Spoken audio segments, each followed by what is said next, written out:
Hello student, मैं हूं संत गोपाल और स्वागत है आप सभी का अपना चैनल संत जी स्टडी पॉइंट में। स्टूडेंट, हमने जो आपदा प्रबंधन का सीरीज स्टार्ट किया है, आज का ये वीडियो उस सीरीज का दूसरा वीडियो है।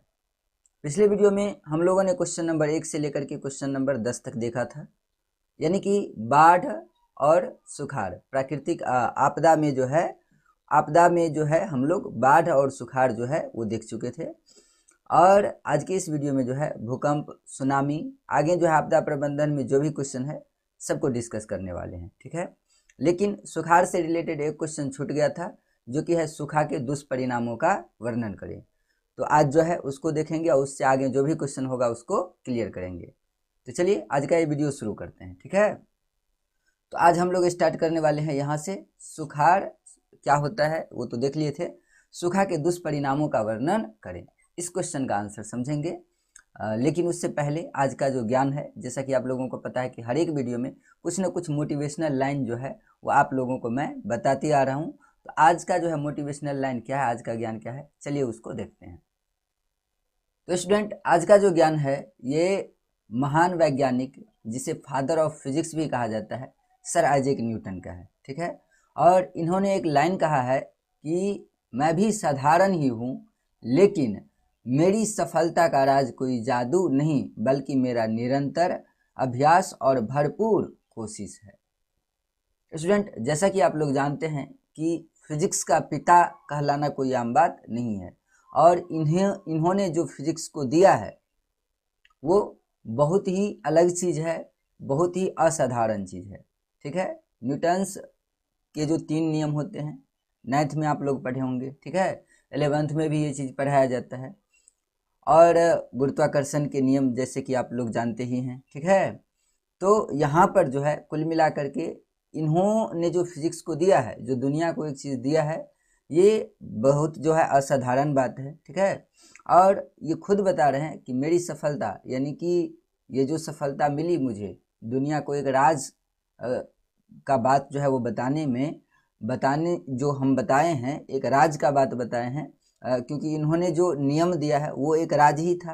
लेकिन जब नियम वो चीज़ पता चला तो फिर लॉजिक क्या है, वो लॉजिक लोगों को समझ में आया, ठीक है। उसके पीछे का जो साइंस था वो साइंस समझ में आया। तो ये बात बता करके इन्होंने दुनिया को जो है एक ज्ञान दी, और ये जो इन्हें सफलता मिली वो कोई राज या कोई जादू नहीं है, बल्कि ये इनका निरंतर अभ्यास और भरपूर कोशिश है। ये सर आइजैक न्यूटन खुद बता रहे हैं। तो अब समझने को क्या मिला, तो समझना यही है कि यदि आप सफल होना चाहते हैं तो उसके लिए आपको क्या करना पड़ेगा, निरंतर अभ्यास करना पड़ेगा, यानी कि लगातार मेहनत, लगातार संघर्ष आप लोगों को करना पड़ेगा। ये जो चाहेंगे कि हम थोड़ा बहुत पढ़ लिए, थोड़ा बहुत पढ़ना ही नहीं, किसी भी फील्ड में यदि आप सफलता चाहते हैं, सक्सेस चाहते हैं, तो थोड़ा बहुत पढ़ लेने से या थोड़ा बहुत मेहनत कर लेने से आपको सफलता नहीं मिलने वाली है। इसके लिए लगातार मेहनत आप लोगों को करना पड़ेगा, ठीक है स्टूडेंट। तो ये था आज का ज्ञान, जो आप लोग हर हमेशा याद रखेंगे और इसको अप्लाई अपने ऊपर करेंगे, क्योंकि सब कुछ समझ लेने से ही कुछ नहीं होता है, अपने ऊपर अप्लाई करिएगा तभी उसका फ़ायदा होगा। तो चलिए अब आज का जो टॉपिक है उस पर आ जाते हैं। तो देखिए स्टूडेंट, यहाँ पे हम लोग समझेंगे कि सूखा के दुष्परिणाम क्या क्या होते हैं, ठीक है। यहाँ पे देख लीजिए, क्वेश्चन जो है सूखा के दुष्परिणाम के बारे में लिखना है। तो जब औसत वर्षा से 25% कम बारिश होती है तो उसे हम क्या कहते हैं, सुखाड़ कहते हैं। ये आप लोगों को पता है, सुखाड़ का परिभाषा पढ़ चुके हैं। अब है कि सुखाड़ के कारण फसलें नहीं लगाई जा सकती है, और यदि लगा भी दी जाती है तो फसलें सूख जाती है, जिसके कारण अन्न तथा पशुओं के लिए चारे की किल्लत हो जाती है, ठीक है। सूखा के कारण क्या होगा कि फसलें तो एक नहीं लगाई जाएगी, जैसे धान का फसल हो गया, तो सूखा में तो ये नहीं लग सकता है। लेकिन थोड़ा बहुत पानी दे करके, सिंचाई करके यदि लगा भी दिए हम, इधर उधर से पानी दे करके, ठीक है, तो क्या हो जाएगा, वो फसल जो है सूख जाती है। अब फसल सूख जाएगा तो क्या होगा, अन्न नहीं होगा, और जो पशु होते हैं पशु के लिए चारे की किल्लत हो जाएगी, यानी कि उनको चारा भी नहीं मिलेगा। तो ये हो गया सूखा के दुष्परिणाम। एक तो फसल नहीं होंगे तो अन्न भी नहीं होगा और चारे भी नहीं होंगे, ठीक है। चलिए अगला क्वेश्चन पे आ जाते हैं। अगला क्वेश्चन है हमारा कि भूकंप क्या होता है और इससे बचने का उपाय क्या है, उसका उल्लेख करना है। तो भूकंप क्या होता है पहले ये चीज़ समझते हैं।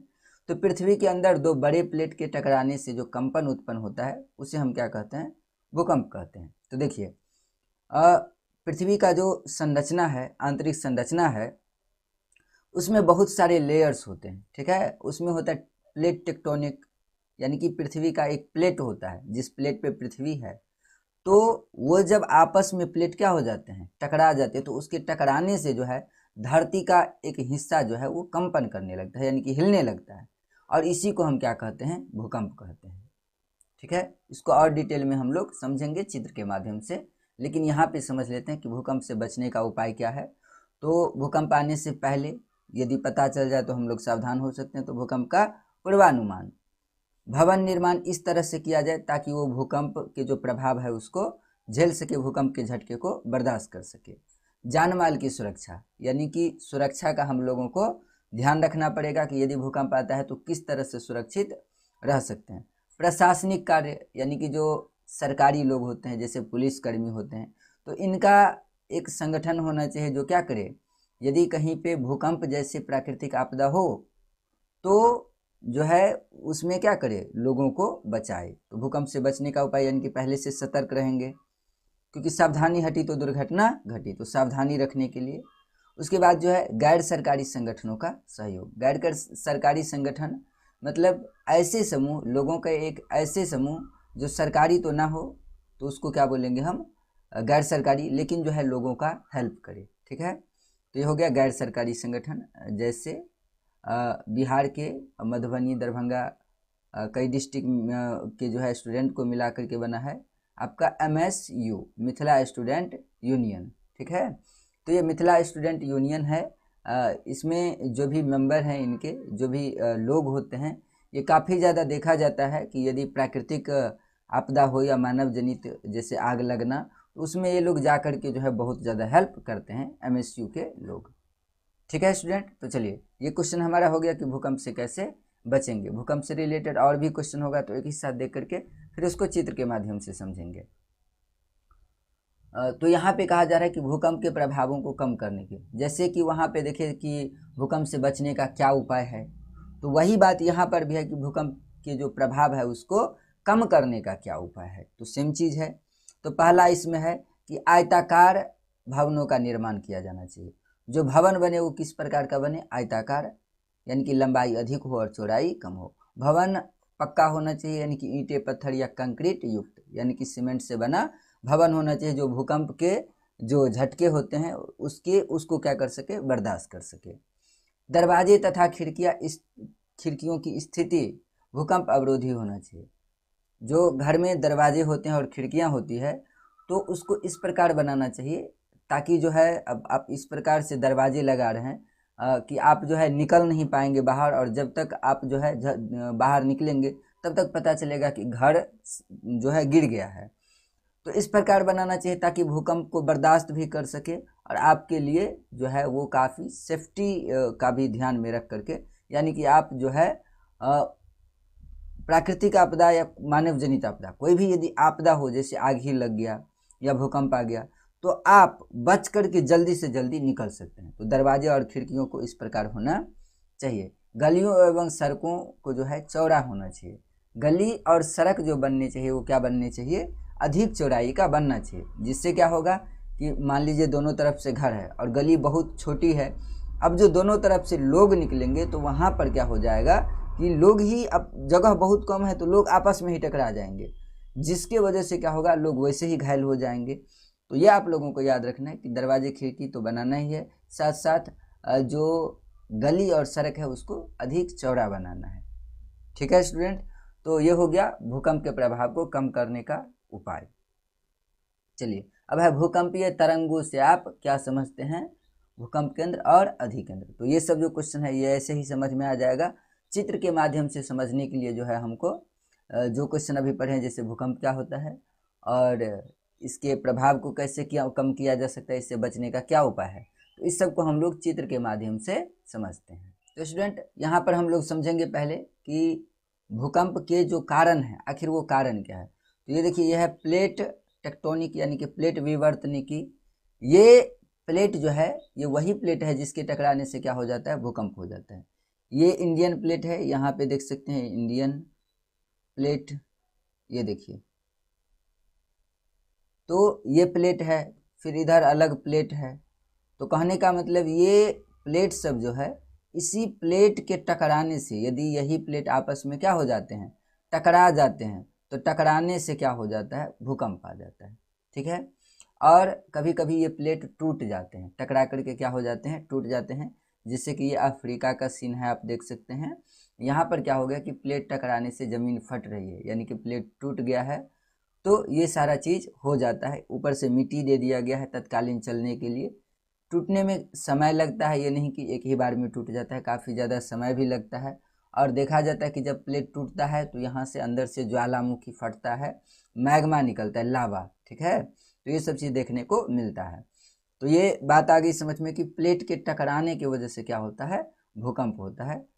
ठीक है, तो भूकंप के कारण आप लोग समझ गए कि प्लेट के टकराने से भूकंप आते हैं। भूकंप से बचने का उपाय, बचने के उपाय में बहुत सारे उपाय तो आप लोग समझ ही गए होंगे, यानी कि जो है घर पक्का का बनाना चाहिए, आयताकार भवन बनाना चाहिए। तो आयताकार भवन यही हो गया, देख सकते हैं इसमें चौड़ाई क्या है, कम है, जबकि लंबाई देख सकते हैं लंबाई क्या है, अधिक है। तो घर इस प्रकार का बनाना चाहिए जिसमें लंबाई अधिक हो और चौड़ाई कम हो। लेकिन इसका भी एक अपना जो है पैमाना होता है। जो इस विभाग के इंजीनियर होते हैं, घर बनाने वाले जो सिविल इंजीनियर होते हैं, उनको विशेष रूप से ट्रेनिंग दिया जाता है, पढ़ाया जाता है कि आखिर घर को किस प्रकार से बनाना चाहिए। ठीक है स्टूडेंट, चलिए अब अगला टॉपिक पे आएंगे, सुनामी पे हम लोग आएंगे कि सुनामी क्या होता है। तो चलिए अगला टॉपिक देखते हैं। तो देखिए स्टूडेंट, यहाँ पर जो है हमारा है क्वेश्चन, भूकंपीय तरंगों से आप क्या समझते हैं। इस क्वेश्चन को डिस्कस करने के बाद बढ़ेंगे सुनामी की तरफ। तो भूकंपीय तरंग क्या होते हैं, तो भूकंप के दौरान उत्पन्न होने वाले विभिन्न प्रकार के कंपन को ही क्या कहा जाता है, भूकंपीय तरंग।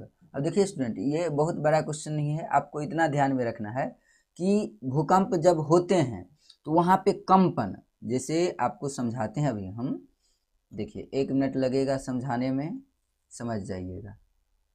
जैसे ये है हमारी पृथ्वी, ठीक है, और कलर चेंज करके बताते हैं।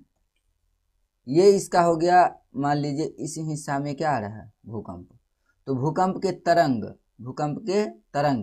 धरती तक पहुंचते हैं, फिर हमको जो है अधिक ज़्यादा झटका महसूस होता है, यानी कि तरंग पहुंचेंगे तभी ये पता चलेगा।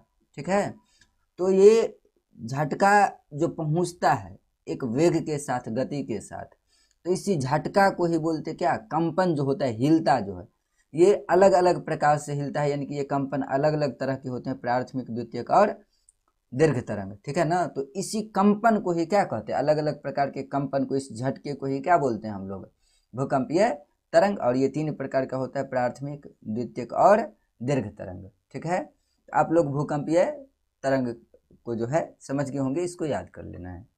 चलिए आगे बढ़ते हैं। अगला क्वेश्चन है हमारा स्टूडेंट कि भूकंप के केंद्र एवं अधिकेंद्र के बीच अंतर स्पष्ट कीजिए। बहुत ही आसान क्वेश्चन है। देखिए यहाँ से यदि भूकंप शुरू हो रहा है, देखिए यहाँ से यदि क्या शुरू हो रहा है, भूकंप शुरू हो रहा है, तो इसको क्या बोलेंगे, भूकंप केंद्र। और मान लीजिए यहाँ पे आकर के सबसे पहले बार पता चला कि भूकंप आ गया है, तो इसको क्या बोलेंगे, अधिकेंद्र। यानी कि जहाँ से भूकंप शुरू हुआ वो हो गया भूकंप केंद्र। जहाँ पे पहले अनुभव किया जाता है, यानी कि पता चलता है कि भूकंप आया है, तो उसको क्या बोलते हैं हम लोग, भूकंप केंद्र, मतलब अधिकेंद्र। ठीक है, जहाँ से शुरू हुआ उसको बोलेंगे भूकंप केंद्र, और जहाँ पे पहले पता चलेगा उसको बोलेंगे हम लोग अधिकेंद्र। तो हो गया भूकंप केंद्र और अधिकेंद्र। भूकंप केंद्र धरती के नीचे होता है, क्योंकि धरती के नीचे से ही भूकंप शुरू होता है, और जो अधिकेंद्र होता है वो धरती के ऊपर होता है।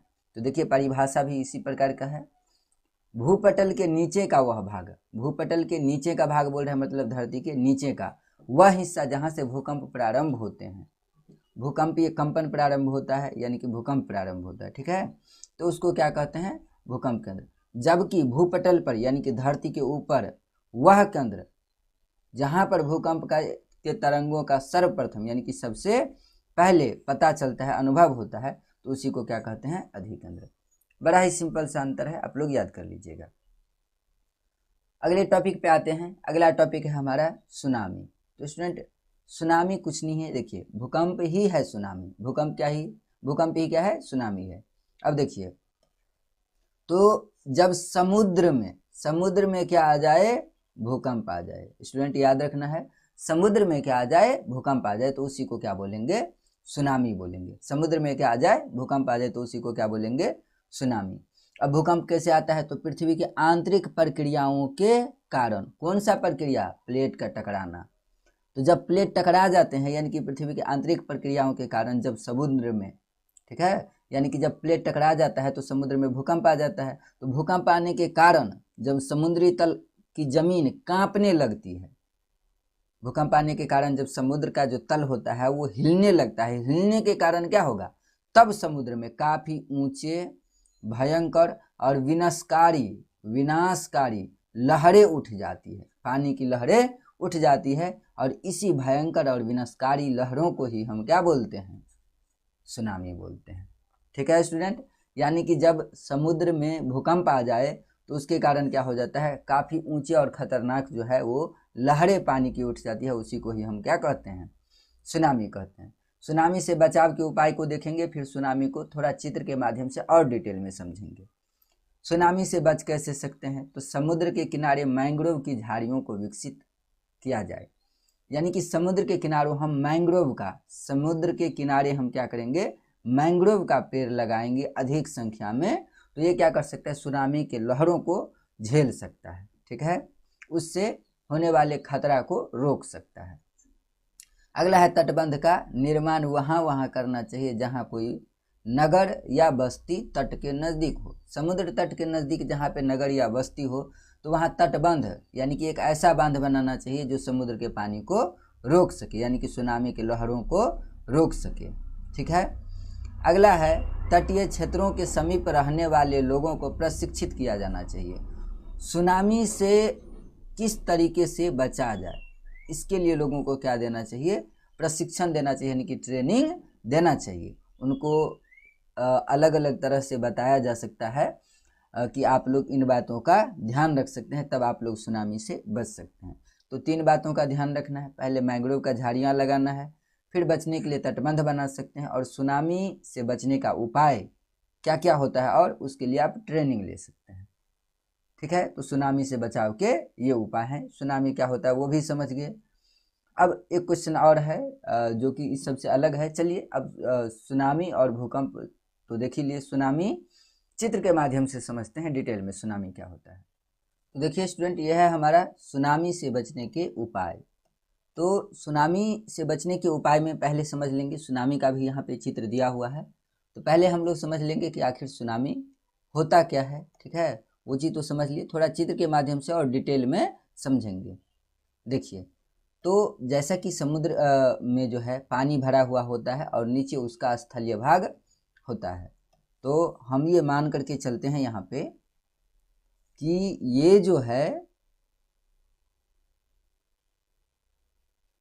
ये इस तरीके का क्या है, स्थलीय भाग है समुद्र का। ठीक है, और इसमें भरा हुआ है पानी, इसमें क्या भरा हुआ है, पानी। तो चलिए इसमें पानी भर देते हैं, इसमें पानी। अब सुनामी के कारण को पूरा समझ जाइएगा आप लोग। ठीक है, तो चलिए इसमें भरा हुआ है पानी। अब जैसा कि आप लोगों को पता है कि समुद्र में क्या आ जाते हैं, भूकंप, इसके तल में जो है क्या आ जाते हैं, भूकंप, तो ये हिस्सा क्या होने लगता है, कंपन करने लगता है। ठीक है, ऐसे समझिए ये क्या करने लगता है, कंपन करने लगता है, कांपने लगता है। तो कांपने के कारण आप जरा सोचिए कि यदि कोई इतना बड़ा बर्तन है, कोई चीज़ है, उसमें पानी है, उसको यदि हिलाएंगे तो क्या पानी की का जो ऊपरी सतह है क्या वो उछलेगा नहीं ऐसे। तो अब चूंकि बर्तन तो छोटा होता है जहाँ पे आप अनुभव कर सकते हैं थोड़ा बहुत, लेकिन समुद्र कितना ज़्यादा बड़ा होता है, यदि वो आप एक चीज़ और अनुभव करेंगे, यदि छोटे बर्तन में पानी है उसको हिलाएंगे तो उतना फर्क नहीं पड़ेगा, लेकिन बर्तन जितना बड़ा होगा उसके हिलने की वजह से उतना ही पानी ज़्यादा ऊपर आएगा और ज़्यादा स्पीड से आएगा। तो चूंकि समुद्र तो बहुत बड़ा होता है तो इसके कारण यदि इसमें कंपन आता है यानी कि भूकंप आता है और समुद्र की तल जो है जैसे ही वो हिलने लगती है, कंपन करने लगती है, तो यहाँ पर काफ़ी खतरनाक जो है पानी की लहरें ऊपर उठती है और ये नज़ारा जो है वो देखने को मिलता है। तो ये हो गया सुनामी के कारण। अब सुनामी के बचाव पे आ जाते हैं, और बचाव में जो है यहाँ पर देख सकते हैं बचाव में क्या करना है, तो मैंग्रोव का पेड़ लगाना है। मैंग्रोव का पेड़ ये वही पेड़ होता है जो क्या करता है, ये इसका जड़ जो है पानी में काफ़ी पकड़ लेता है और ये क्या करता है, इतना जटिल होता है जो समुद्र के जो पानी लहरें होती है सुनामी की, ठीक है, तो ये उसको आसानी से झेल सकता है। बहुत हद तक ये सुरक्षा प्रदान करता है, ठीक है। तो ये आपको याद रखना है कि मैंग्रोव के पेड़ को यदि अधिक संख्या में लगाएंगे तो सुनामी की जो लहरें होती है उससे बचा जा सकता है। तटबंध बना लेंगे, तो तटबंध मतलब बांध बना देना है, इसलिए उसका चित्र यहाँ पर ऐड नहीं किया गया क्योंकि बड़ा ही सिंपल चीज़ होता है, समझ गए होंगे आप लोग। चलिए, तो बाद में की चीज़ तो हम देख ही लिए थे। अब जो है अगला टॉपिक हो जाएगा हमारा भूस्खलन और हिमस्खलन, और सुनामी से रिलेटेड एक दो आध क्वेश्चन होगा तो उसको देख लेते हैं, फिर पढ़ेंगे हम लोग भूस्खलन और हिमस्खलन। तो देखिए हमारा अगला क्वेश्चन है इसमें कि किन्हीं 4 भारतीय राज्यों के नाम बताइए जो दिसंबर 2004 में सुनामी से प्रभावित हुए। दिसंबर 2004 में सुनामी आया था, उसमें 4 भारतीय राज्य जो है वो सुनामी से बहुत अधिक प्रभावित हुआ था। तो उसमें जो है इसका नाम देखिए, इसमें है तमिलनाडु, कर्नाटक, आंध्र प्रदेश और केरल। ये 4 वो राज्य हैं जो दिसंबर 2004 में आने वाले सुनामी से प्रभावित हुए, काफ़ी ज़्यादा यहाँ पर नुकसान हुआ, ठीक है। अब अगला क्वेश्चन है हमारा कि भूकंप और सुनामी के बीच अंतर स्पष्ट कीजिए। इस दोनों में आखिर अंतर क्या होता है? बड़ा ही सिंपल अंतर है, जैसे हम लोग परिभाषा पढ़े बस उसी दोनों के परिभाषा को एक साथ क्या करना है, लिख देना है। जैसा कि आप लोग को पता होगा कि जब पृथ्वी की आंतरिक गतिविधियों के कारण पृथ्वी का स्थलीय भाग यानी कि जमीन वाला हिस्सा, जिस हिस्सा में पानी नहीं हो, वो कांपने लगता है तो उसे हम क्या कहते हैं, भूकंप। ठीक इसी प्रकार जब पृथ्वी की आंतरिक गतिविधियों के कारण समुद्र में काफ़ी यानी कि जो जलीय भाग है वो कांपने लगता है, पृथ्वी का जलीय भाग यानी कि जिस भाग में जल हो वो कांपने लगता है, तो समुद्र में क्या हो जाती है, काफ़ी ऊंचे भयंकर और विनाशकारी लहरें उठ जाती है, जिसे हम क्या कहते हैं, सुनामी कहते हैं। अब यहाँ से तो परिभाषा का अंतर खत्म हो रहा है। अब यहाँ पर देखेंगे कि भूकंप के कारण क्या जो है हानि होता है और सुनामी के कारण क्या हानि होता है। तो भूकंप से भूमि पर अवस्थित भवन आदि गिर जाते हैं। भूकंप जब भी होता है तो जो भवन होते, जो घर होते हैं भूमि पर, वो क्या हो जाएंगे, गिर जाएंगे, जिसमें अनेक लोग दब जाते हैं उसमें। लेकिन सुनामी की समुद्री लहरें समुद्र तट पर बने भवनों को बहा कर ले जाती है। उसमें क्या होता है कि घर गिर जाते हैं, इसमें पानी इतना तेज गति से आ जाता है कि सबको बहा करके लेकर के चल जाता है। तो बहा कर लेकर चल जाती है, जिसके साथ संपत्ति और लोग भी बह जाते हैं। जो संपत्ति होता है वो भी पानी के साथ बह जाता है, लोग भी बह जाते हैं। तो कुल मिलाकर के दोनों से ही क्या है, नुकसान ही नुकसान है, ठीक है। हमारा अगला क्वेश्चन है कि सुनामी संभावित क्षेत्रों में गृह निर्माण पर अपना विचार प्रकट कीजिए। तो देखिए जहाँ पे सुनामी बहुत ज़्यादा आता है तो वहाँ पे घर किस प्रकार का होना चाहिए, घर किस प्रकार का बनना चाहिए, उस पे जो है अपना विचार देना है। तो देखिए सुनामी संभावित क्षेत्रों में गृह निर्माण ऊंचे स्थानों पर और तट से कम 100 मीटर की दूरी पर करना चाहिए। जिस जगह पे सुनामी आता है वहाँ पर जो है घरों का निर्माण कम से कम जो है वो ऊंचे स्थान पर तो करना ही है, साथ ही कम से कम 100 मीटर की दूरी पर जो है वो करना चाहिए। मकानों का निर्माण इस प्रकार किया जाना चाहिए कि भूकंप एवं सुनामी लहरों के प्रभाव कम हो सके। यानी कि जो घर बनाते हैं लोग वो इस प्रकार बनाना चाहिए, वो इतना मजबूत हो ताकि भूकंप के प्रभाव और सुनामी के प्रभाव दोनों को ही क्या कर सके, झेल सके। तो ये जो है सावधानी आप रख सकते हैं, घर इस प्रकार से बना सकते हैं, ठीक है। ये नहीं कि बहुत नीचे में बना लिए कि सुनामी की लहरें जैसे ही आई तो घर समेत सब कुछ लेकर के चला गया। ऊंचे स्थान पर बनाएंगे तो आप बच सकते हैं, हो सकता है थोड़ा बहुत नुकसान हो लेकिन उतना नुकसान नहीं होगा, ठीक है। चलिए अब जो हमारा अगला टॉपिक है वो है भूस्खलन और हिमस्खलन का। भूस्खलन क्या है और इसके परिणामों को लिखें। तो भूस्खलन क्या होता है, भू मतलब होता है भूमि और स्खलन मतलब होता है कि वो गिर जाना या टूट जाना, ठीक है। तो भूस्खलन में क्या होता है कि भूमि का एक बड़ा हिस्सा जो है वो क्या होता है वहाँ से कट करके नीचे गिर जाता है ढलानों पे से, और इसी को क्या कहते हैं, भूस्खलन कहते हैं। जैसा कि आप परिभाषा देख सकते हैं कि जब भूमि का एक बड़ा हिस्सा या बड़े चट्टान ढालों पर नीचे खिसक जाते हैं तो उसे ही क्या कहते हैं, भूस्खलन कहते हैं। और भूस्खलन कितना ज़्यादा खतरनाक होता है इसको समझने के लिए देखिए इसका गति देख लीजिए। भूस्खलन में ऊपर से नीचे आने वाले भूभाग यानी कि जमीन का वो हिस्सा, जमीन का वो टुकड़ा या चट्टान, ठीक है, जो ऊपर से नीचे आते हैं वो कितने गति से 260 फीट प्रति सेकंड, यानी कि 1 सेकंड में ही 260 फीट दूरी तय कर लेते हैं। तो काफ़ी ज़्यादा जो है ये गति हो गया, ठीक है ना। तो ये बहुत अधिक खतरनाक भी होते हैं। तो भूस्खलन से भी सावधानी बरतना है। यहाँ पर जो है इसके परिणाम क्या क्या हो सकते हैं। तो जहाँ पर भी भूस्खलन हो गया, मान लीजिए किसी सड़क पे हो गया, तो क्या होगा, विकास का कार्य तो अधिक प्रभावित हो जाएगा क्योंकि वहाँ पर जाना आना बंद हो जाएगा। स्थानीय बस्तियों में रहने वाले लोग तथा पशुओं के साथ साथ घरों आदि का भी काफ़ी नुकसान होता है। वहाँ पर जो लोगों के घर होते हैं वहाँ पर यदि भूस्खलन होता है और आसपास में घर होते हैं तो मिट्टी का एक बड़ा हिस्सा तेज़ी से नीचे आता है तो घर सबको तोड़ देता है और पशु हो, जो भी संपत्ति हो, सबका जो है नुकसान होता है। तो कुल मिलाकर के इससे भी काफ़ी ज़्यादा नुकसान है। आपदा जो भी होते हैं तो उससे नुकसान ही नुकसान है। सावधानी रखना है कि ढलानों पे घर आपको नहीं बनाना है। ये सब होंगे यहाँ पर कि बच्चे कैसे भूस्खलन से किस प्रकार बच सकते हैं, होगा आगे क्वेश्चन देखेंगे। भूस्खलन के लिए जिम्मेवार कारक क्या हैं ये समझ लेते हैं, फिर भूस्खलन को चित्र के माध्यम से भी समझेंगे। तो भूस्खलन जो होते हैं उसके कारण क्या क्या हैं ये क्वेश्चन हम लोग देखते हैं अभी।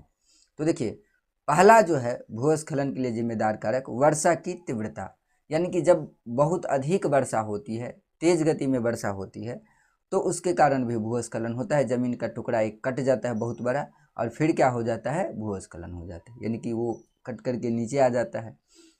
खड़ी ढलानें, ढलान यदि बहुत सीधे खड़ा है, स्लोप नहीं है, तो वहाँ पर भूस्खलन होने का बहुत ज़्यादा संभावना बन जाता है। भूकंप भी इसका एक प्रमुख कारण है। भूकंप होने के कारण ज़मीन हिलता है और हिलने के कारण दो हिस्से में टूट जाते हैं, टूटने के कारण वो नीचे आ जाते हैं। उसके बाद है खनन या उत्खनन, यदि कहीं पे ज़मीन को खुना जाता है, खुदाई किया जाता है, खदान जैसे होते, जैसे कोयला खदान मिल गया, वहाँ पर बहुत अधिक खुना जाएगा तो जो अगल बगल का हिस्सा रहेगा वो कमज़ोर हो जाएगा, आपस में जो है उसका बंधन कमज़ोर हो जाएगा और वो फिर क्या हो जाएगा, वहाँ से गिर जाएगा। वनों की कटाई, वनों की कटाई के कारण भी भूस्खलन होता है। जहाँ पे वन होते हैं यानी कि वृक्ष होते हैं, वृक्ष के जो जड़ होते हैं पेड़ के, वो मिट्टी को एक दूसरे के साथ बांध करके रखता है, पकड़ करके रखता है।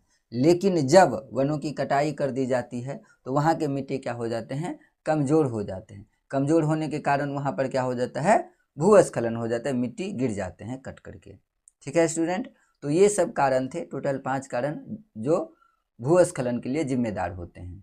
ठीक है, अब है हिमस्खलन। तो भूस्खलन को भी चित्र के माध्यम से समझेंगे और हिमस्खलन को भी साथ साथ समझ लेंगे, उसके बाद में आगे बढ़ेंगे। तो हिमस्खलन देखिए, हिमस्खलन जो है क्या होता है, तो जैसे भूस्खलन में मिट्टी ऊपर से नीचे गिर जाते हैं, ठीक उसी प्रकार हिमस्खलन में क्या होते हैं, बर्फ ऊपर से नीचे गिर जाते हैं, जिसमें कूड़ा कचरा भी मिला हो, तेजी से गिरते हैं, तो उसी को हम क्या बोलते हैं, हिमस्खलन बोलते हैं। ठीक है, चलिए अब भूस्खलन और हिमस्खलन दोनों को चित्र के माध्यम से समझते हैं। तो स्टूडेंट ये देखिए, यह है भूस्खलन। भूस्खलन में देख सकते हैं कि यहाँ जो है, इधर जो है वो पहाड़ है और पहाड़ पे से मिट्टी का जो है एक बड़ा हिस्सा यहाँ पर टूट करके नीचे आ गया है। यहाँ पर देख सकते हैं इसके नीचे घर आ गया है, घर पूरा टूट करके वहाँ से उखड़ ही गया है, तो ये भूस्खलन हो गया।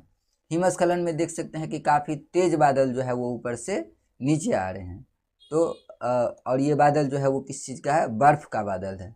तो जब बर्फ़ का बादल काफ़ी तेज़ी से ऊपर से नीचे आ जाते हैं तो इसको हम बोलते हैं हिमस्खलन। और जब मिट्टी या चट्टान का टुकड़ा टूट करके जो है नीचे आ जाते हैं काफ़ी बड़ा, ठीक है ना।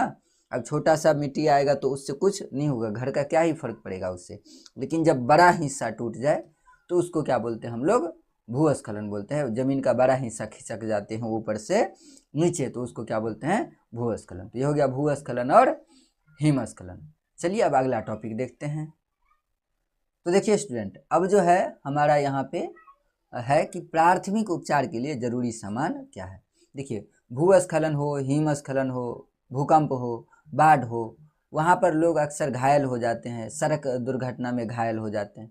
तो प्राथमिक उपचार के लिए यानी कि तत्कालीन उनको जो है इलाज करने के लिए क्या क्या चीज़ें जो है आवश्यक होती है, तो इसको समझते हैं। तो इसमें देखिए टोटल जो है 10 चीज़ें हैं, जिसमें साबुन, दस्ताने, रुई, डिटॉल, कैंची, थर्मामीटर, बैंडेज, चिपकाने वाला टेप जो होता है मेडिकल टेप होता है, ठीक है।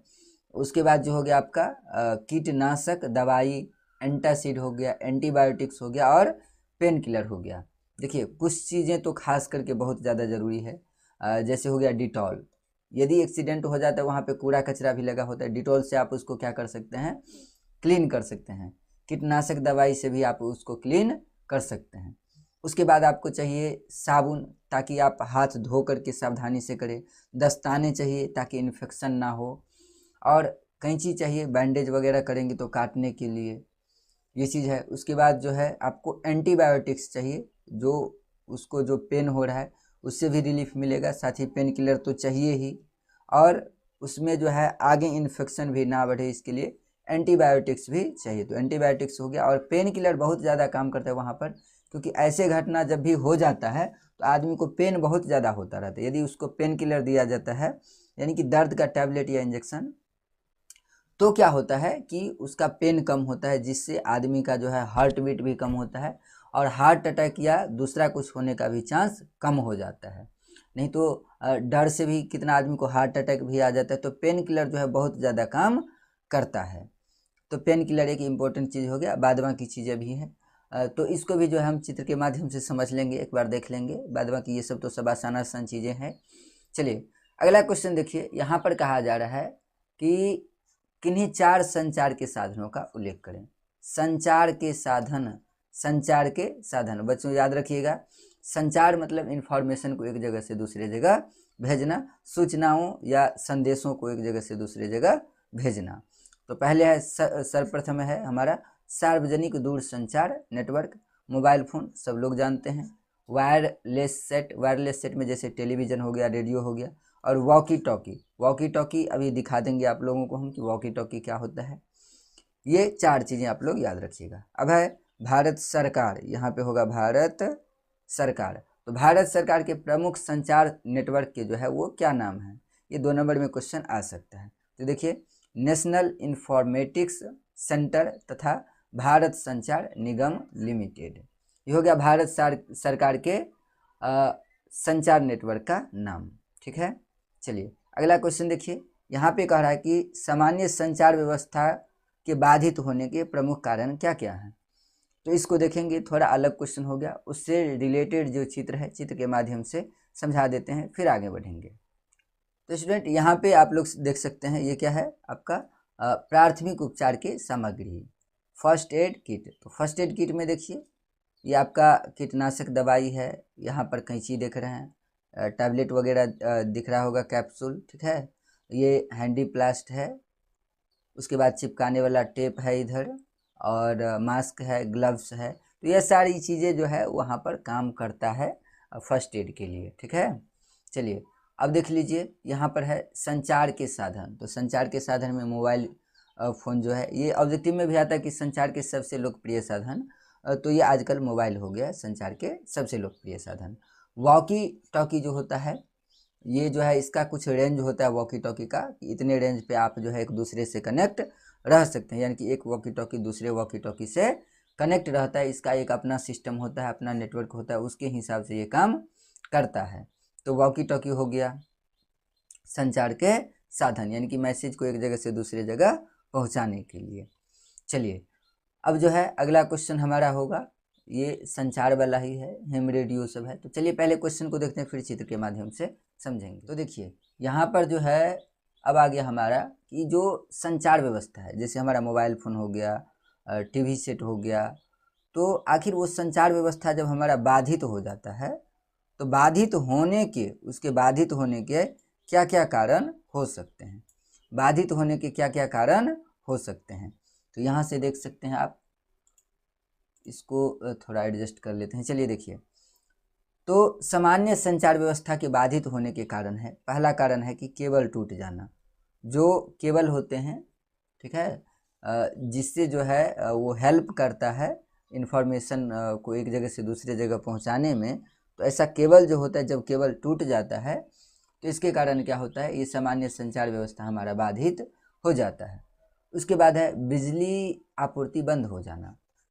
देखिए कितने सारे डिवाइस होते हैं जो बिजली से ही चलते हैं, तो यदि बिजली नहीं मिलेगा, ठीक है, तो बिजली नहीं मिलने के कारण फिर क्या हो जाएगा, वो संचार व्यवस्था जो है वो बाधित हो जाएगा। संचार भवनों के ध्वस्त होने पर संचार यंत्रों का क्षतिग्रस्त होना। देखिए संचार भवन है यानी कि एक ऐसा जगह है, एक ऐसा भवन है, रूम है, जहाँ पर जो है जो संचार के हमारे माध्यम है, मोबाइल फ़ोन नेटवर्क है, बहुत सारी चीज़ है, तो इस सब को जहाँ से कंट्रोल किया जाता है, ऑपरेट किया जाता है, वो घर ही मान लीजिए क्या हो जाए, नष्ट हो जाए। तो वो नष्ट होने के कारण क्या होगा, जो उपकरण होते हैं वो सब क्या हो जाएंगे, बाधित हो जाएंगे, जिसके कारण आपका जो है वो सब टूट जाएंगे, क्षतिग्रस्त हो जाएंगे, जिसके कारण जो है ये संचार व्यवस्था आपका बाधित हो सकता है।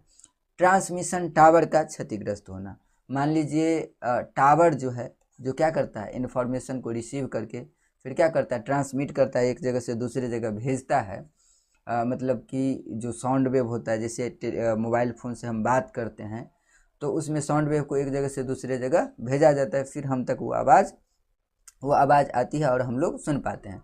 तो ट्रांसमिशन टावर जो है वो यदि क्षतिग्रस्त हो जाए तो फिर क्या होगा, फिर यही होगा कि फिर वो आवाज़ हम तक नहीं पहुंच पाएगा, वो इन्फॉर्मेशन हम तक नहीं पहुंच पाएगा। ठीक है, तो यदि संचार व्यवस्था बाधित हो जाता है तो ये कुछ उसके कारण हैं। अब देखिए, अब है एमेच्योर रेडियो या हैम रेडियो संचार क्या है, यह किस प्रकार कार्य करता है। तो एमेच्योर रेडियो या हैम रेडियो क्या है और किस प्रकार काम करता है। देखिए हैम रेडियो अव्यावसायिक कार्यों के लिए प्रयोग किए जाते हैं, यानी कि बिजनेस पर्पज से इसका प्रयोग नहीं किया जाता है, व्यवसायिक कार्य के लिए नहीं किया जाता है। ये अव्यावसायिक कार्य जैसे आपदा प्रबंधन, आपदा सब में जो है इसका प्रयोग किया जाता है। इसके संचालन में ऊर्जा की आवश्यकता जनरेटरों या बैटरियों के द्वारा पूर्ति की जा सकती है। जो हैम रेडियो होता है या एमेच्योर रेडियो, उसको संचालन करने के लिए यानी कि उसको चलाने के लिए जो बिजली चाहिए वो जनरेटर या बैटरी से भी चल सकता है। जनरेटर पे भी चल सकता है और बैटरी पे भी चल सकता है। बैटरी पे चल सकता है तो सामान्य जनरेटर पर भी चल सकता है। अब देखिए हैम रेडियो अंतर्राष्ट्रीय दूरसंचार नियमों के अनुसार कार्य करता है। हैम रेडियो के कुल रूल रेगुलेशन है जो अंतर्राष्ट्रीय दूरसंचार नियम जो हैं उसके अनुसार ये कार्य करता है। इसका प्रयोग बड़ी बड़ी प्राकृतिक आपदा वाले क्षेत्र में किया जाता है। देखिए जो बड़े बड़े प्राकृतिक आपदा वाले क्षेत्र होते हैं वहाँ पर जो है हैम रेडियो का उपयोग किया जाता है। इस संचार प्रणाली में कोई भी बाहरी तार की आवश्यकता नहीं होती है।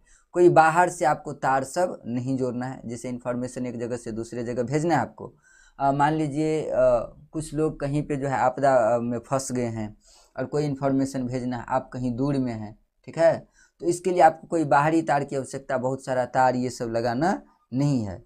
एमेच्योर रेडियो जो है एक दूसरे से कनेक्ट हो जाते हैं और इन्फॉर्मेशन भेजा जा सकता है। ठीक है, चलिए उसके बाद जो है आपदा के दौरान सूचनाओं को भेजने में इसकी महत्वपूर्ण भूमिका होती है। यानी कि कोई भी यदि आपदा हो जाता है तो सूचना को एक जगह से दूसरी जगह भेजने में इसका बहुत बड़ा योगदान होता है। अब है हमारा कि उपग्रह संचार क्या है। उपग्रह संचार क्या है, तो रेडियो प्रसारण और टेलीविज़न प्रसारण आदि को बाहरी अंतरिक्ष में स्थापित उपग्रह की सहायता से संदेशों को भेजने की प्रक्रिया को ही हम क्या कहते हैं, उपग्रह संचार कहते हैं। अब ये दोनों जो है वो चित्र के माध्यम से आपको समझ में आए। देखिए स्टूडेंट, ये है हमारा हैम रेडियो और उपग्रह संचार। हैम रेडियो ये हो गया जिसके माध्यम से क्या किया जाता है, संदेश एक जगह से दूसरे जगह भेजे जाते हैं। ठीक है, इसको जो है बैटरी और जनरेटर से भी ऑपरेट किया जा सकता है। ये माइक है जिसके माइक के थ्रू क्या किया जा सकता है, बोला जा सकता है और बोल करके जो है दूसरे जगह जो है वो मैसेज पहुंच जाएगा। अब देखिए उपग्रह संचार, ये हमारा फर्स्ट टावर है। ठीक है, ये क्या करेगा, तो इन्फॉर्मेशन को ट्रांसमिट करेगा और ये क्या करेगा, उपग्रह जो होते हैं वो क्या करेगा, रिसीव करेगा और रिसीव करके फिर कहाँ आएगा, यहाँ इस टावर के पास। ठीक है, और फिर इन्फॉर्मेशन हम तक पहुँच जाएगा। तो ये होते हैं उपग्रह संचार। ठीक है, उपग्रह संचार, जैसे टेलीविज़न में आप देखते हैं, कोई लाइव कहीं से देखते हैं, तो वो क्या होता है कि यहाँ से इन्फॉर्मेशन चलता है और ये फिर इस इन्फॉर्मेशन को लेकर के यहाँ पर पहुँचा देता है। ठीक है, चलिए अगला क्वेश्चन देख लेते हैं। अब जो है हमारा खोज और बचाव दल के मुख्य कार्य क्या है। खोज और बचाव दल क्या होते हैं? एक वो टीम, वो ग्रुप जो क्या करते हैं कि आपदा में फंसे लोगों को खोजते हैं कि वो कहाँ पर फंसे हुए हैं और उसको बचाते हैं। तो आखिर उसको जो है क्या क्या काम करना पड़ता है, क्या क्या किस प्रकार वो काम करते हैं, उनके क्या क्या काम होते हैं, तो इस चीज़ को हम लोग समझते हैं, खोज और बचाव दल के काम। यहाँ देखिए 29 नंबर क्वेश्चन है ये हमारा। देखिए, तो कह रहा है कि सबसे पहले रक्षक को आपदा के प्रकार तथा उस क्षेत्र में उपलब्ध संसाधनों के बारे में उचित जानकारी प्राप्त करना।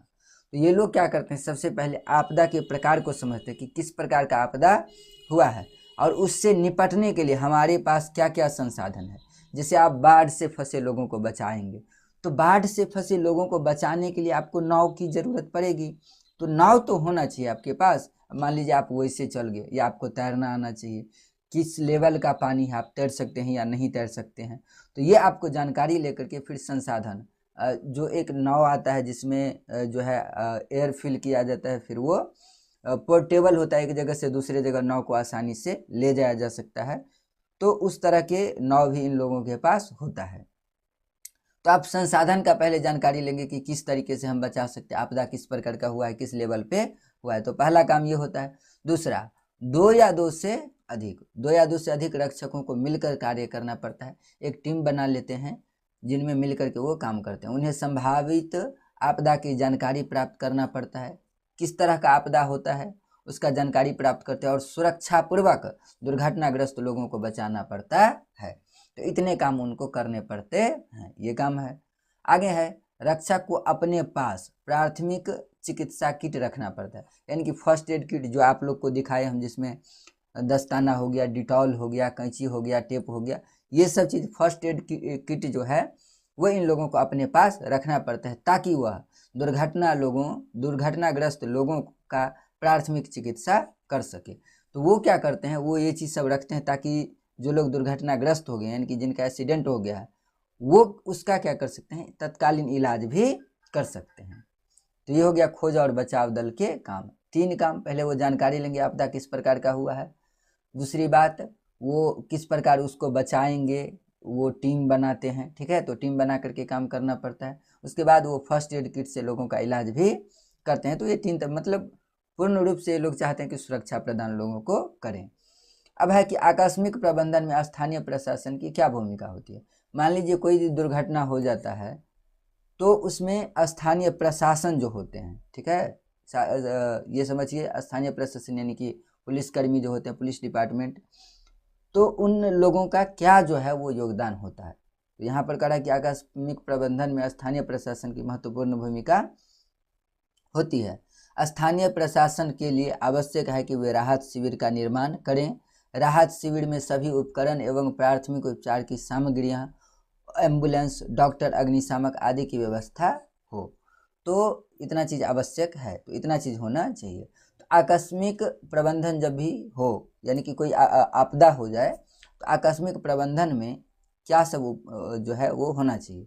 तो सबसे पहले एक कैंप लगाना चाहिए उन लोगों को, जहाँ पर कुछ उपकरण हो, जैसे आप बीपी चेक सकते हैं, थर्मामीटर, जो किसी को फीवर है नहीं है तो ये सब चीज़ चेक कर सकते हैं, तो उपकरण हो।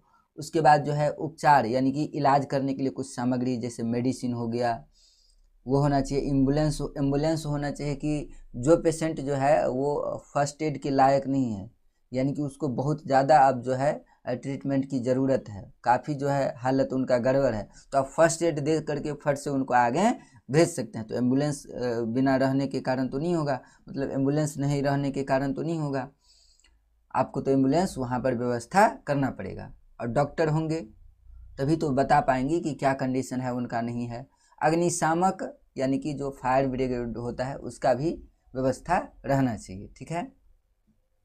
ये हो गया स्थानीय प्रशासन की भूमिका। अब है सुखाड़ में मिट्टी की। देखिए सुखाड़ वाला टॉपिक तो ख़त्म हो गया था उधर, लेकिन कुछ कुछ क्वेश्चन जो है ये बच गया था जो कि एग्ज़ाम में पूछे जाते हैं, तो हमने सोचा कि इसको जो है स्किप नहीं करे तो ही अच्छा है, क्योंकि एग्जाम में छूटने का कोई चांस ही ना बचे। तो इसके लिए इसको लास्ट में ही सही, लेकिन इसको ऐड कर दिया गया है। तो चलिए समझते हैं इस क्वेश्चन को। क्वेश्चन है कि सुखाड़ में मिट्टी की नमी को बनाए रखने के लिए आप क्या करेंगे। मान लीजिए सुखाड़ हो गया है और मिट्टी में नमी नहीं है, मिट्टी काफ़ी ज़्यादा सूख गया है, तो मिट्टी की नमी आप किस प्रकार बना सकते हैं, किस प्रकार जो है उस नमी को बनाए रख सकते हैं। तो सुखाड़ में मिट्टी की नमी बनाए रखने के लिए घास का आवरण नहीं हटाना चाहिए। यदि मिट्टी का नमी आपको बना करके रखना है तो घास जो है घास को नहीं हटाना चाहिए, कि घास आपके मिट्टी को नमी जो है वो नमी बरकरार रखेगा। यदि आप घास हटा देते तो और मिट्टी ज़्यादा क्या हो जाएगा, सूख जाएगा। तथा खेतों की जुताई किया जाना चाहिए। नमी बरकरार चाहते हैं तो खेतों को जोतना भी चाहिए, ऐसे छोड़ देंगे तो और ज़्यादा सुखाड़ वहाँ पर हो जाएगा। ठीक है, तो ये दो ही तो उपाय है यहाँ पर सुखाड़ में जो है मिट्टी की नमी को बनाए रखने का। अगला क्वेश्चन है हमारा कि जीवन रक्षक आकस्मिक प्रबंधन से आप क्या समझते हैं। चलिए इस क्वेश्चन को देखते हैं। तो देखिए स्टूडेंट, जीवन रक्षक आकस्मिक प्रबंधन जो होता है वो होता है किसी भी प्रकार की आपदा से जीवन की रक्षा करना ही जीवन रक्षक आकस्मिक प्रबंधन कहलाता है। कोई भी आपदा हो तो उससे जीवन को जिस प्रकार से बचाया जाए उसे ही हम क्या कहेंगे, जीवन रक्षक आकस्मिक प्रबंधन। प्रभावित लोगों के जीवन बचाने में आम लोगों की एकजुटता अधिक महत्वपूर्ण मानी जाती है। मान लीजिए किसी के घर में आग लग गया है तो वहाँ पे जो आम लोग होते हैं वो जितने एकजुट होकर के बचाने का प्रयास करते हैं वो उतना ही महत्वपूर्ण सिद्ध होता है, उतना ही वो जो है बढ़िया होता है। क्योंकि बाहर के जो लोग होते हैं वो तो बाद में आएंगे, तो स्थानीय लोग का इसमें सबसे अधिक भूमिका होता है। चलिए अगला क्वेश्चन है हमारा कि वर्षा जल संग्रह से आप क्या समझते हैं, वर्षा जल संग्रहण से। तो देखिए ये भी क्वेश्चन सिंपल है। जब वर्षा जल को नदी, तालाब, कुआं आदि जगहों पर संचित करके रखा जाता है तो उसे हम वर्षा जल संग्रह कहते हैं। देखिए सुखाड़ से कैसे बचेंगे इसमें हम डिस्कस किए थे कि जो है वर्षा के जल को किस प्रकार कहाँ जो है वो बचा करके रखना है। तो ये हो गया कि वर्षा जल को नदी, तालाब, कुआं आदि जगहों पर हम क्या कर सकते हैं, संचित करके रखते हैं और उसे ही हम क्या कहते हैं, वर्षा जल संग्रहण। सुखाड़ की स्थिति में संग्रहण किए हुए जल का उपयोग किया जाता है। मान लीजिए सुखाड़ आ गया तो यदि आपके पास पानी है, पोखर में है, जहाँ पर भी है, तो पानी यदि है, नहर में है, तो पानी यदि है तो आप उसका उपयोग सिंचाई के लिए कर सकते हैं। भारत के बहुत से क्षेत्रों में वर्षा जल संग्रहण की व्यवस्था की गई है। बिल्कुल सही बात है, जगह जगह पे नहर जो है सरकार के द्वारा बनाए जा रहे हैं, तो ये बहुत बढ़िया बात है। अब देखिए प्राकृतिक आपदा में वैकल्पिक संचार के माध्यम का वर्णन कीजिए। मान लीजिए प्राकृतिक आपदा हो गया, आपके मोबाइल फ़ोन नहीं काम कर रहे हैं, तो किस तरह से जो है वहाँ पर मैसेज एक दूसरे को भेजा जाएगा, जो इन्फॉर्मेशन है, जो सूचना है वो प्राप्त होगा। तो पहला है रेडियो संचार। रेडियो संचार जो है वो जो है आपका काम कर सकता है, रेडियो संचार, क्योंकि वो उपग्रह संचार में ही आते हैं। एमेच्योर रेडियो या हेम रेडियो वो तो देख ही लिए। और उपग्रह संचार जैसे टेलीविज़न भी हो गया, रेडियो संचार, ठीक है। तो ये सब प्राकृतिक आपदा में जो है ये वैकल्पिक संचार के माध्यम है। नहीं तो सबसे बड़ा तो साधन है सूचनाओं को भेजने के लिए जो है आपका वो है मोबाइल फ़ोन। लेकिन प्राकृतिक आपदा के समय में मोबाइल फ़ोन लोग के बंद हो जाते हैं, बहुत सारे हो जाते हैं दिक्कत। लेकिन रेडियो संचार में ये बैटरी से चलता है, तो बैटरी इसका तो नहीं है कि ऐसे तुरंत ही ख़त्म हो जाएगा, क्योंकि इसका एक रेंज होता है। लेकिन मोबाइल फ़ोन अधिक यूज होने के कारण जल्दी ही इसका बैटरी डिस्चार्ज हो जाता है। और एमेच्योर रेडियो या हेम रेडियो का तो बात ही अलग है, वो अलग ही चीज़ होता है। और उपग्रह संचार, तो यह है प्राकृतिक आपदा में वैकल्पिक संचार के माध्यम। तो स्टूडेंट टोटल जो है 34 क्वेश्चन था, तो 1 to 34 क्वेश्चन जो है वो ख़त्म हो गया है, टारगेट फिनिश हो गया है। अब क्या करना है आप लोगों को, अच्छे से जो है इसको मेहनत करके जो है पढ़ लेना है। तो सब्जेक्टिव पूरा आपदा प्रबंधन का ख़त्म हो गया, अब बच गया ऑब्जेक्टिव। तो टोटल 50 ऑब्जेक्टिव का एक वीडियो लाने वाले हैं, जिसको आप लोग यदि देख लेते हैं अच्छे से, तो देखिए 4 क्वेश्चन आएंगे आपदा प्रबंधन के, जिसमें से कितना बनाना है, 2, और ये 2 फाइनल है कि आप लोग बना करके ही आइएगा यदि इस 34 क्वेश्चन को पढ़ लेते हैं। अब जो ऑब्जेक्टिव है वो लगभग 10, हम मान लेते हैं कि 2 क्वेश्चन बनाएंगे तो ये कितने नंबर का होगा, 4 नंबर का। और मान लीजिए कि ऑब्जेक्टिव 10 लगभग पूछा जाता है, लेकिन हम मान करके चलते हैं कि चलिए 6 ही आया। वैसे तो 10 प्लस ही आएंगे, ठीक है ना।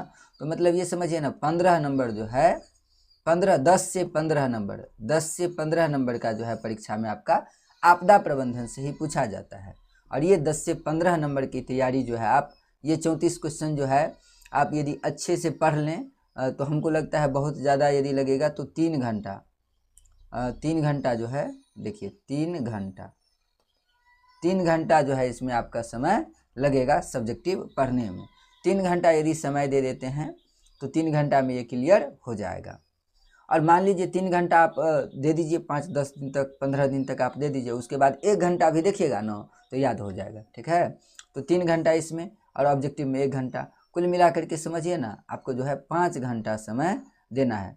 5 घंटा यदि समय आप इसको दे देते हैं फर्स्ट दिन, या आप मिला जुला करके ये समझिए ना कि पहले 10 क्वेश्चन जो है 5 घंटा आपको समय देना है। इसका मतलब ये हो गया कि यदि आप एक दिन में नहीं भी कर पाए तो भी पूरा क्वेश्चन को एक बार पढ़ने के लिए आपको कितना देना है, 5 घंटा समय देना है। एक बार अच्छे से पढ़ने के लिए कितना समय देना है, 5 घंटा। दोबारा में आपको 2 घंटा लगेगा, उसके बाद 1 घंटा लगेगा, उसके बाद आप 30 मिनट में जो है एक बार देख लीजिएगा अच्छे से, तो ऑब्जेक्टिव सब्जेक्टिव सब आपका क्लियर हो जाएगा।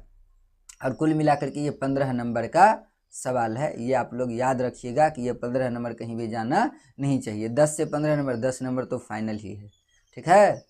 तो इतना मेहनत में आप लोगों का ये जो है एक टेंशन ख़त्म रहेगा। और ये जो हम पढ़ाए ये भूगोल में कई चैप्टर है, कई चैप्टर को मिला करके जो है एक ही में मर्ज करके जो है टोटल 34 क्वेश्चन पढ़ाए। तो ये आपके आने वाले बोर्ड एग्जाम में जो है इसका टेंशन आपको नहीं लेना है, क्योंकि ये इतना क्वेश्चन याद कर लीजिएगा तो ये आपको टेंशन फ्री कर देगा। तो चलिए स्टूडेंट, अब जो है इसका ऑब्जेक्टिव का वीडियो आने वाला है, तो इस वीडियो को आज यहीं पे ख़त्म करते हैं। तब तक जो है आप लोग अपना ध्यान रखिएगा और अच्छे से मन लगा करके पढ़ते रहिएगा।